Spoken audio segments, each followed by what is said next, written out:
Welcome to Tai Chi.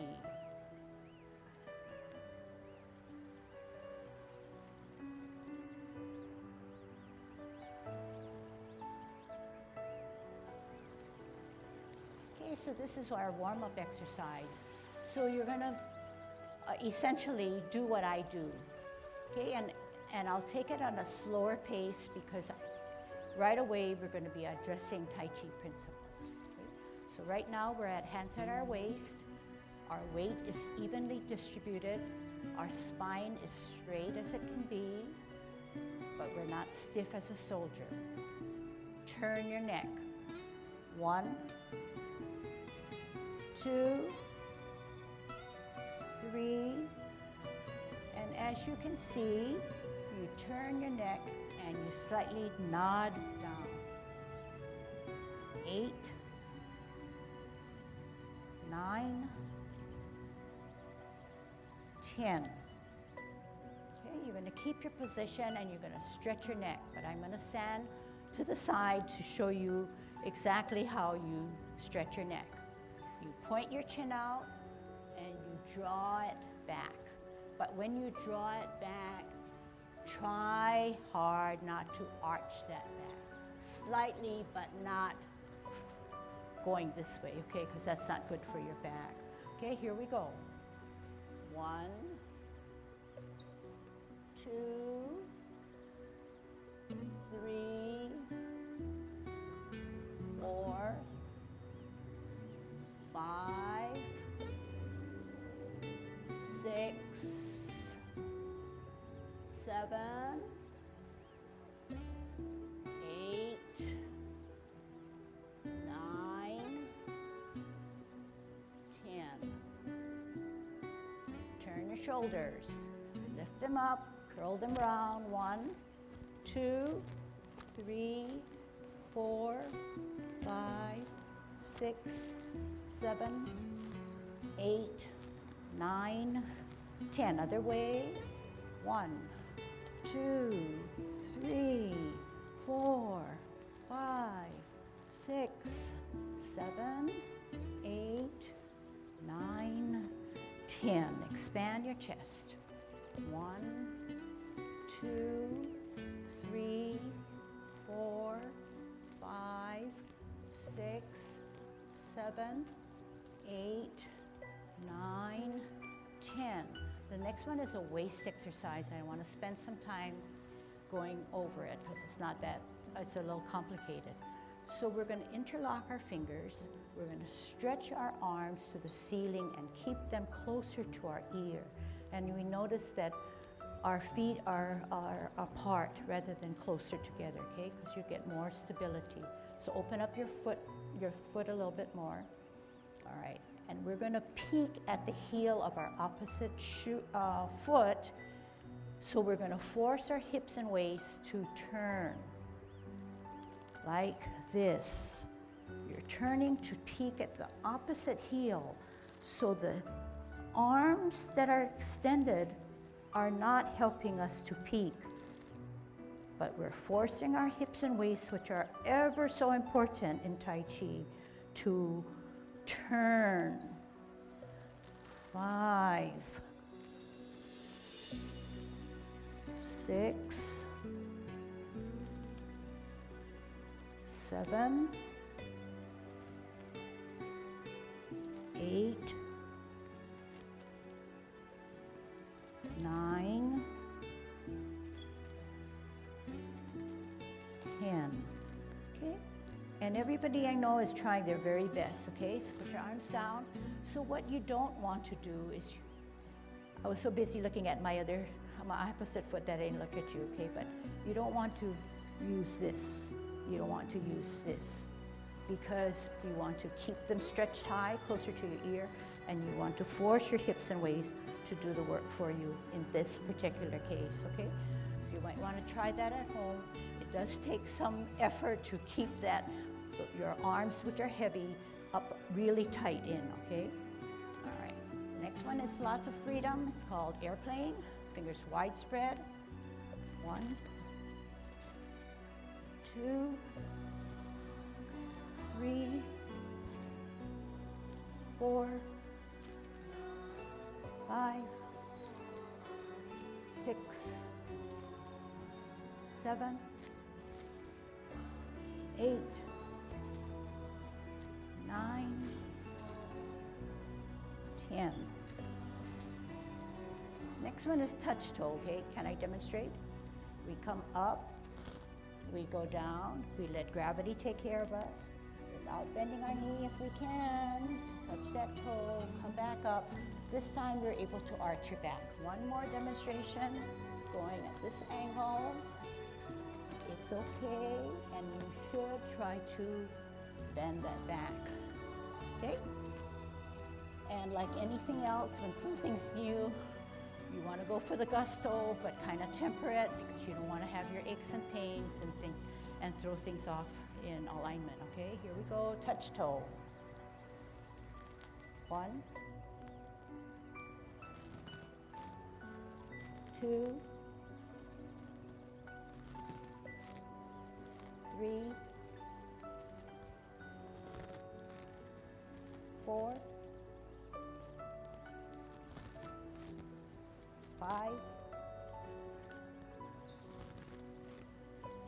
6, 7, 8, 9, 10. So this particular exercise you can cite, or I can cite, as something characteristic about Tai Chi, in that you use your whole body, you need to weight down, you need to ground down for stability, and you need to obey gravity. And the gravity in this particular case helps us to go down, but it also addresses our 3 major danten points. We're always straight up. We're always at 50-50 percentage distribution of weight. Our danten points are 1 to the middle of our skull, to the middle of our chest, and 2 inches below our navel. Those danten points, or imaginary points in everyone's body, should be vertically lined up for perfect balance and good posture in a very general way. But particularly with Tai Chi, something that we're going to be working at and looking at and trying to be a good disciplinarian for Tai Chi, and posture is a real big issue, okay? Big area that we are going to be addressing. Turn your hips now, okay? It's not only for hula dancers, but we're going to swivel first to the right and use your hips and waist, which is 1 unit, to turn as good and fully as we can. 7, 8, 9, 10. Other way. 1, 2, 3, 4, 5, 6, 7, 8, 9, 10. So this next one requires balance, and we're all in here for prevention of falls, and what a better way to wake up our system to balance correctly. So the first part is to balance on our left foot so that we can kick with our right foot. And when we talk about our vertical danten points, they are ever so straight. We also feel that the left foot is heavily rooted or grounded. If it's not going to give you prevention and good balance, okay? So we're going to root down or ground down on our left foot, hands at our waist. 1, 2, 3, 4, 5, 6, 7, 8, 9, 10. And we're also concentrating a Tai Chi principle. 1, 2, 3, 4, 5, 6, 7, 8, 9, 10. Next one is funny, but we're going to kick our butt. I haven't ever seen anybody kick their butt as far up as our master, and he was at the time in his late 70s, okay? So Another good Tai Chi principle that we're going to be addressing is shifting of weight. So right now we're evenly distributed, but in order to kick our butt, we're going to have to open up our span, and we're going to have to shift our weight first to the left, shift our weight, and then to the right, alternating to allow the insubstantial or weightless foot to do the movement. So that foot is important because it's going to try to kick our butt. But the other foot is even more important because it has to ground ourselves down. When we're grounded and grounded to the fullest extent, it cannot just be stiff like this where the knees are not bent. But if they're fully grounded, the knee should be flexed, okay? And this is something we're going to be looking at throughout our session. Okay, kick our butt, opening up our span, leaning first or grounding down to the left. Yet. 2, 3. Shift your weight. 4, 5, 6, 7, 8, 9, 10. Okay, and along that, those strategies, if your butt is up here and you can kick high, but you should also flex that ankle to try to get the most of your best use of your body and your muscle strength, okay? But at the same time, it's not standing straight up anymore because you're posted down. You can lean or weight down on that favorable, optimal position that's grounding you, okay? All right. Turn your knees, is that right? Yeah. Okay, so this time now, hands there, thighs, turn to the right. Flex down, 1, 2, 3, 4, 5, 6, 7, 8, 9, 10. Other way, 1, 2, 3, 4, 5, 6, 7, 8, 9, 10. Okay, the next one's kind of fun. It's not that easy. It's called the Heisman, after the Heisman Trophy football player or trophy winner.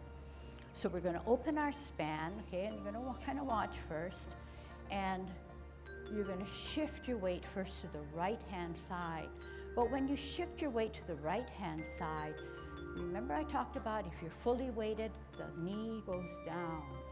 To shift your weight properly, you have to not only flex your knee, but you have to sit down. You have to not only flex the knee, but you have to sit down. Okay? It's not easy. But like all Tai Chi, the top of our body from our waist up and the portion that is from the bottom of our body all are interlocked. They move together. They help us with our movement.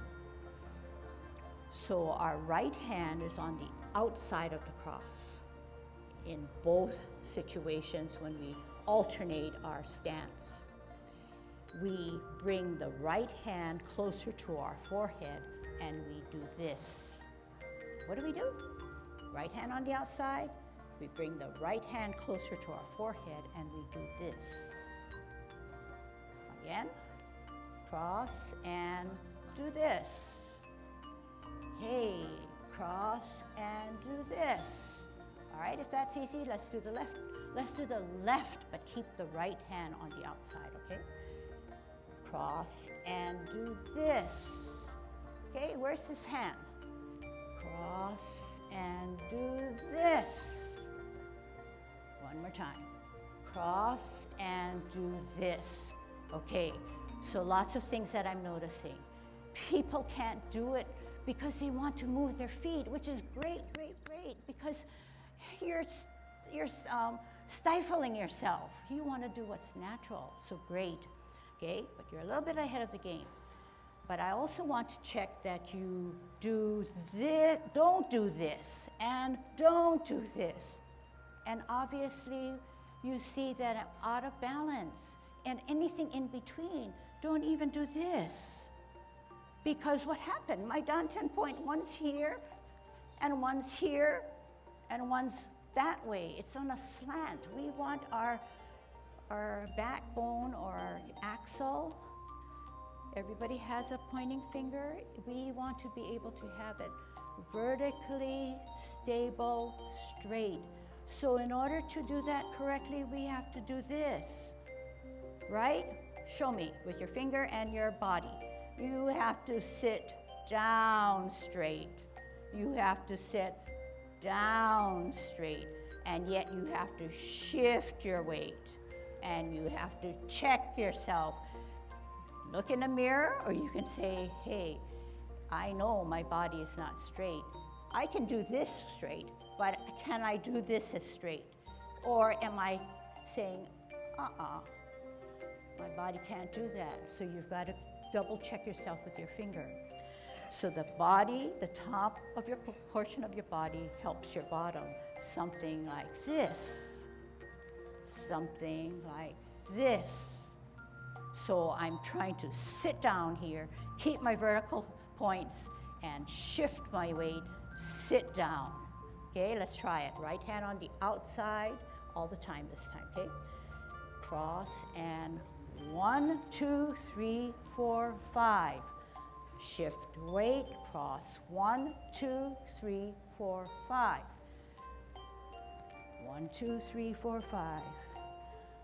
1, 2, 3, 4, 5, 6, 7, 8, 9, 10. 1, 2, 3, 4, 5, 6, 7, 8, 9, 10. And 1, 2, 3, 4, 5. And 1, 2, 3, 4, 5. Okay, so good beginning, okay? And so this is a class on Tai Chi principles looking at Yang 24. So Yang 24, Yang is a style in which we are teaching Tai Chi. There are other families of Tai Chi such as Wu, Sun, Chen, and others, okay? So we're looking at Yang, Y-A-N-G, which is the most popular in the world.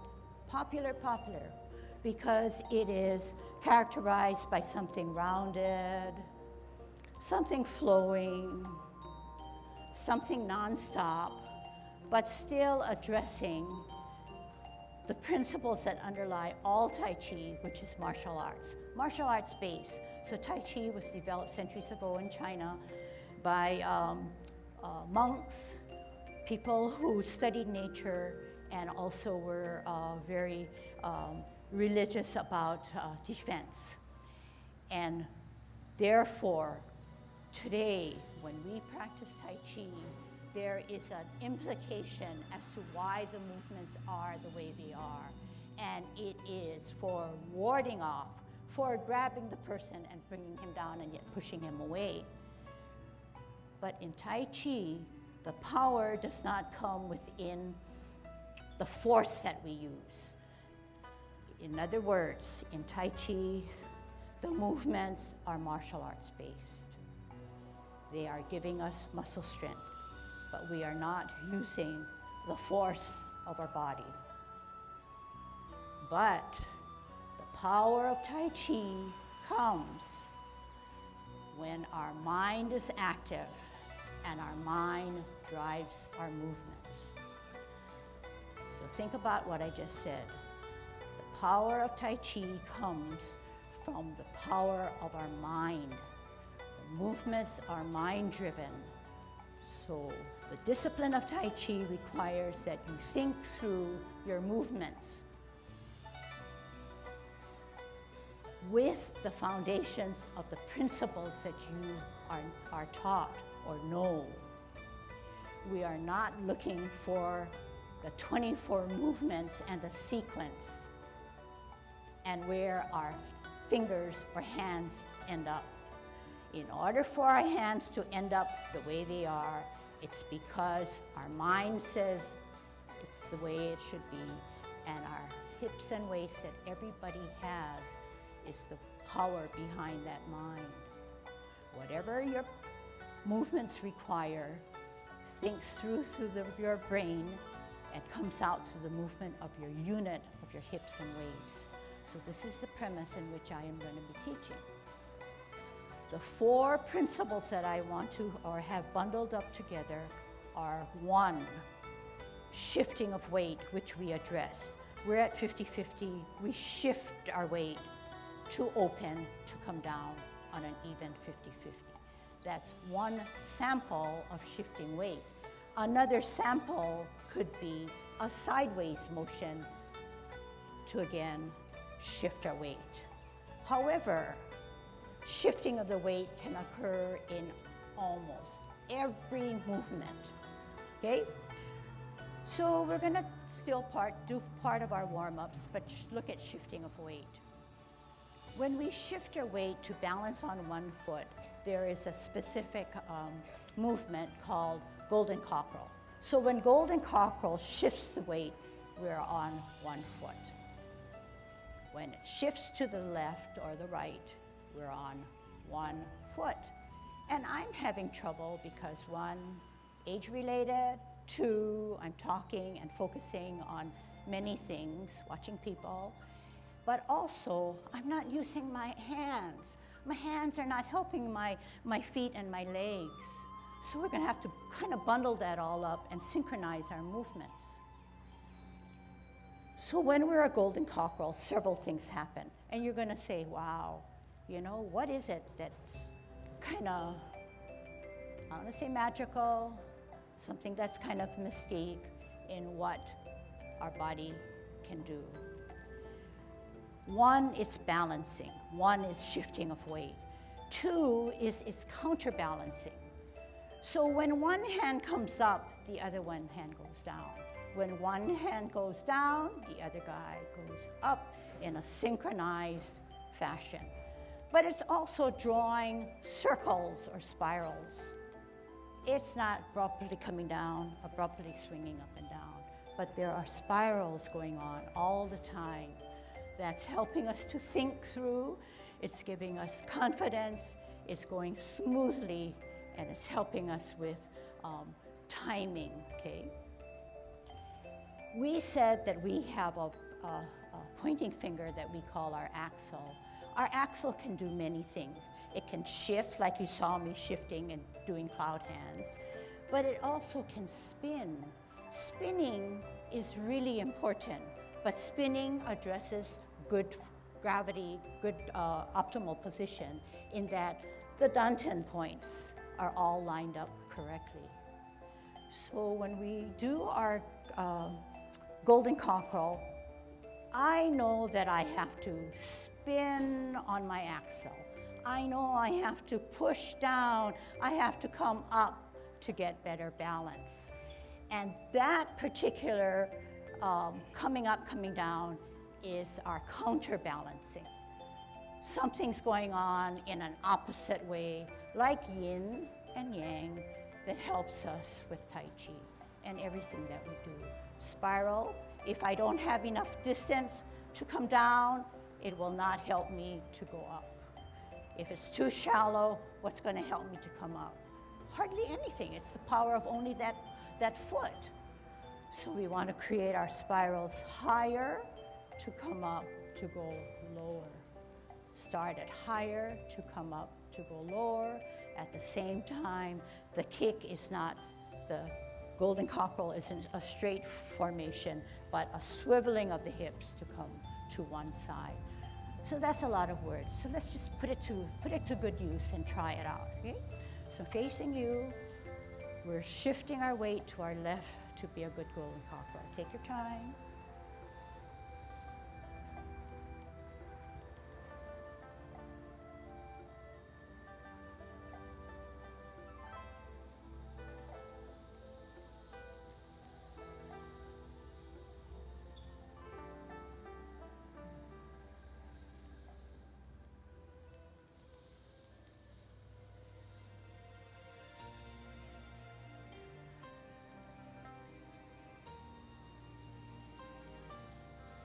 One more, last one.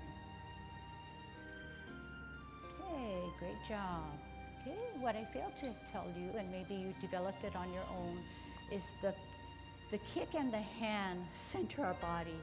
The center of our body is really important because It's where our core is. It's where our danten points are. So we don't want to come out this way or this way because it doesn't do us any good. But we want to make sure that the hand that comes up and the foot that comes up centers our body, And this guy is our counterbalance hand. And so it's swiveling. It's also addressing the point in which we rise, both our feet and our hands. Okay? All right, another one now, kicking it up a notch. We're going to be able to kick out. So remember I talked about how you can sit down this way, and I said that for this time, keep all the time your right hand on the outside of the cross. But this time I'm going to change it, okay? So every time we kick out with one foot,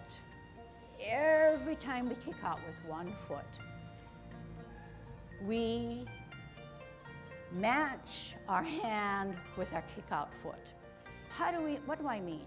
If my right foot wants to kick, my right hand has to go on the outside of the cross. If I want to kick with my left foot, my left hand goes on the outside and follows the kick. But what does the other hand do? Does it just go to sleep because it's not important? Addressing that opposite hand, it helps me to balance by counterbalancing. It does not want me to do this. I have nothing out here to help me to balance. Okay? So we're soaking it all in and we say, we follow you, okay? Now you got to tell your body, let's get with the program, okay? So it's not the highest kick because you've seen people that come up and they stretch this way and the leg comes all the way up close to their arm. That's impossible for me, but I can think that. I can do it. The power of the mind says, yes, do it at your maximum ability, and that's perfect, okay? All right, so here are the guidelines. You're at 50-50. We're going to kick out with our right leg, our right foot, not just our toes and not just our heel. And we're going to try to kick like not a soccer kick where you use your toes, but guide with the heel. Show me how you guide with the heel. Use your hand, guide with the heel. We do not want to guide with our toe, okay? So remember that we're at 50-50. We're shifting our weight. If we want our kick to be on our right side, our right hand goes on the outside of the cross. Okay, here we go. Opening up our span, 50-50, vertical points aligned. We're going to gather the energy, bring it closer to our danten, right hand on the outside, right foot coming up, kick out in line.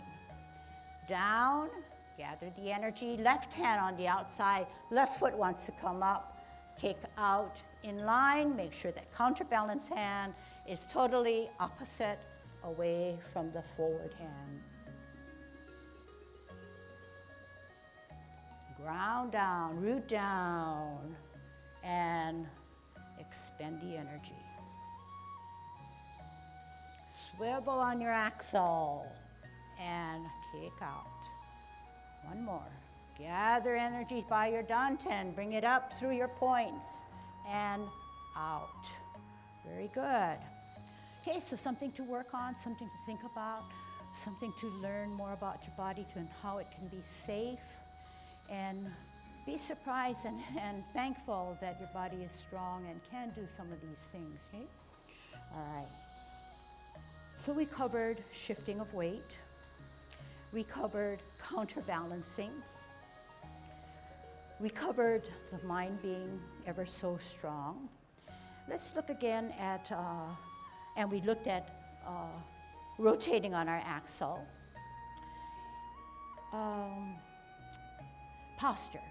Posture, we covered it in a short way. In Tai Chi, the posture is never straight and stiff like a soldier, although the word discipline seems like it should, okay? But in this art or discipline of Tai Chi, We don't want to be a soldier. We don't want to really be a rag doll, but we want to be somewhere in between.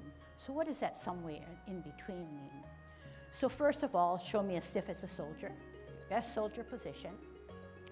Then drop your shoulder. You find that your middle finger touches the side seam of your pants in a natural way. But you also find that stiff as a soldier, down, something happens to your chest. The chest takes a soft curvature. It's no longer stiff, but it drops. At the same time, the curvature of the chest concaves, your butt tucks under. See if you have all those elements. First, stiff as a soldier, then drop down. One more time. Addressing all the chest and the butt and that middle finger. You also found that your knees or your legs took on a little bit different formation. So the knees are very important. They should never be locked. So what does it mean to be locked? You're stiff so that it's too erect. It's too hard for the energy to flow. But you don't want to be a rag doll, so you don't want the knees to be in this posture. But somewhere in between, you want a soft feeling in your knee so that it's ready for movement, but not stiff. So they're never locked in. The attitude or view in which your mind is, or the mood in which you approach Tai Chi or daily living should be one of optimism or positive thoughts.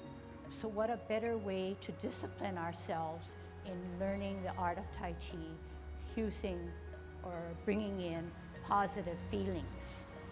So at that point, when we start Tai Chi, if something's really crucial and you need to get it out of your mind, think about something more positive. Image, experience, whatever. The tongue, I can't check this one, but you will realize that it helps you with breathing if your tongue is on your palate, not pushing against your upper teeth, but softly behind on your palate. The face now is not smiling, even though if you've got that image or that experience and you really love it. The face is neutral, not sad, not happy, and not anything in between, but just your natural appearance, okay? For Tai Chi, because we're so optimistic and we're so confident about the world and ourselves, we are looking out into infinity. We're not looking at any particular person or teacher, but we're looking out into infinity, because infinity is telling us that there's more out there. So when you look out into infinity, your glance is not high, not medium, and not low, but slightly down. Slightly down so that your chin is no longer parallel to the floor, but slightly dipped down so the glance is way ahead. Okay, so can you remember all that? Yeah, you're smart, right? You want to gather all that information, but you hear it more than once, all the time. So I'll be your reminder. Okay.